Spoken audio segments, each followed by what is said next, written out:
Good morning, good evening, good afternoon, and whenever you're watching me right now. My name is Jay Luke, the owner and operator of the Passionate Network, where we amplify the voices, elevate the culture, and champion the musicians, man. Don't forget, you can get anything in our store.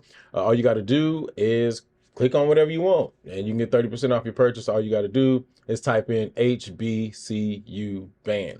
Now, um, I saw this again. This is another one of those that I saw a while back, but I just kind of didn't say anything. Not because I didn't want to, but because I had, like I said, I've been dealing with some other stuff, getting some other stuff done. Um, but now I get the opportunity to circle back to this, and there's a lot of reasons why I want to circle back to this. But I want to go ahead and read this, and then we'll talk about it. This is from and I'm gonna tell you exactly where it's from. It's from the Kentucky State University Facebook page. We are incredibly proud to announce that our very own Dr. Rodney D. Chism Sr., the dynamic director of band for the Mighty Marching Thoroughbreds, has won the inaugural National Jazz Composition Competition. This incredible achievement is for his original musical composition titled The Plaza. This powerful piece, deeply rooted in blues and dedicated to his late father, will make its highly anticipated debut at the 2025 Kappa Kappa Psi and Tau Beta Sigma National Convention, taking place in Lexington, Kentucky from July 15th through the 18th. KK Psi.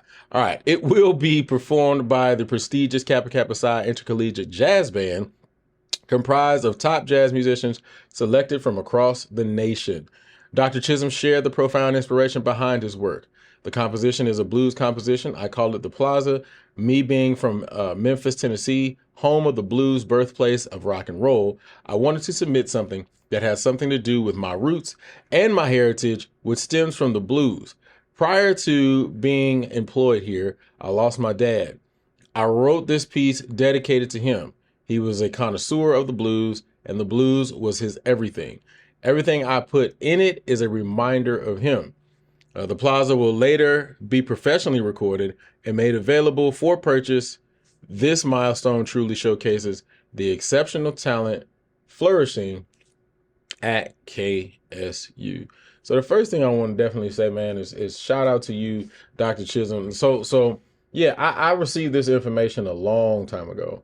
And honestly, I got it via text message. And so, but again, a lot of things were happening. So I wasn't able to talk about it, but I definitely want to say, Dr. Chisholm, shout out to you, man. Congratulations on this. This is an amazing thing. It's great to be able to hear that compositions are being recognized, specifically compositions from Black composers. Specifically, just period, just Black composers are just being recognized. So it's dope that you're in the jazz idiom or the blues, jazz idiom. And so just being able to get your stuff recognized. And obviously, it's a competition, right? So it was between a lot of people. And so it's great to be able to see that, they picked his out of the top, man. So we definitely want to give him his flowers. But that ain't why I wanted to talk about this. Not directly, anyway. I definitely want to give people their flowers. But I seem to remember there was a time where people were talking about what was going on at Kentucky State University and really kind of throwing this man under the bus. He's still at Kentucky State. And Kentucky State made a post about him. So was that information wrong? And if it was wrong, for all the people who jump the gun and say stuff about people without making sure that everything is factual and have concrete evidence, is there going to be like a public apology or something very similar to how there was a public lashing? I'm just curious, right? Like, and I'm not trying to be funny, but I'm just being honest. We have this problem in our culture, and I'm not talking about Black people. I'm just talking about in our culture specifically, our human culture, our American culture, however you want to say it, where we vilify people and we count people as guilty before we even know the truth. And then because we have platforms, or because we have social media, or because we have all of these things, we get out here and we spew these things, our personal opinions and all that kind of stuff. And I know opinions are like buttholes, man. Everybody has one. But the thing about it is, when you tarnish a person's name, but then you don't go back and issue the apology just as loud as you tarnish their name, I think that's, to me, that's just kind of cold. It's kind of wrong, right? Am I off on that? Am I off on just thinking that we got to just do better before publicly, scrutinizing somebody, getting all the facts and making sure those facts are true? Maybe I'm wrong. Maybe I'm wrong. Maybe I'm the person who believes that, having good character, good judgment, and all that kind of stuff, and just being humble is a thing. And honestly, again, this isn't like there are specific people I'm talking about, because the truth of the matter is it was a lot of people. So I'm not saying anybody specific. I'm saying if that was you, or if you were part of it, I'm just asking, is there going to be a public, my bad? Even if that, my bad, I was wrong. Because these are people's jobs.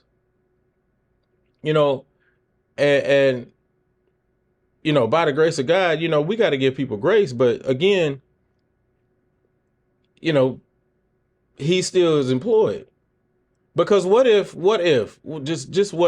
we put, and this is not directed towards him, I'm just talking about in general, man, because we've seen this happen so many times in this culture, in this world. Well, we'll vilify somebody in the public there, and then and people go crazy. People go far. People will be like, this person needs to lose their job. They'll call up places and try to make sure that people lose their job. Then they'll lose their job, and then you find out that the information that was given to them was actually false and it wasn't true. But now this person or whoever you're accusing is now out of a job. Now they got to search. Like,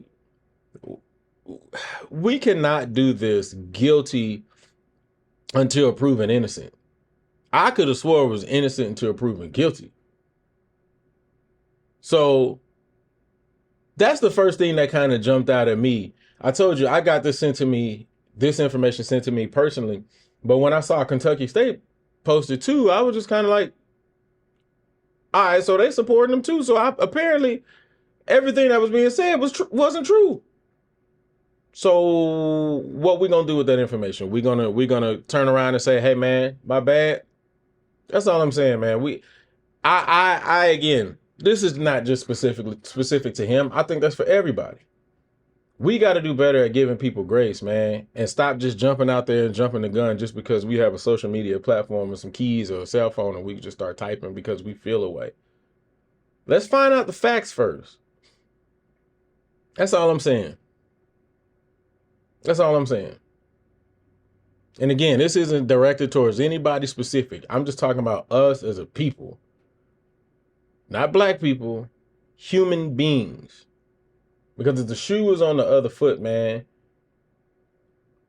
imagine how you feel. Imagine how you feel if you getting scrutinized for something that you didn't even do, but because the court of public opinion is the loudest thing, you're being persecuted. And you might lose your job, or you might lose your livelihood, your income, or whatever. All I'm saying, man, is we got to do better. And I stand on this. If you're wrong, you're wrong. I will say that forever. If you did it, you did it. It is what it is. But if you didn't do it, but you're being accused that you did it, and then people are accusing you in the public space, that's a completely different conversation. And all I'm saying is we got to do better. So you guys tell me your thoughts down in the comment section. Again, man, shout out to you, Dr. Chism, man. I think this is a super dope honor that you got. I can't wait to hear your piece performed, by the National Intercollegiate Jazz Band. So I'm looking forward to it. But shout out to you, man. But you guys tell me what your thoughts are in the comment section, man. First of all, are you excited to hear that this brother has been able to pull out the stops and be honored in that way? But then also, like I said, what's your thoughts on what I said? Being very accusatory off top without having all the facts. Y'all let me know down in the comment section. Don't forget, you can get whatever you want in our store. You can get 30% off your purchase. All you got to do is type in HBCU band. Outside of that, man, I love y'all. I appreciate y'all. And I'll holler at y'all later. Peace.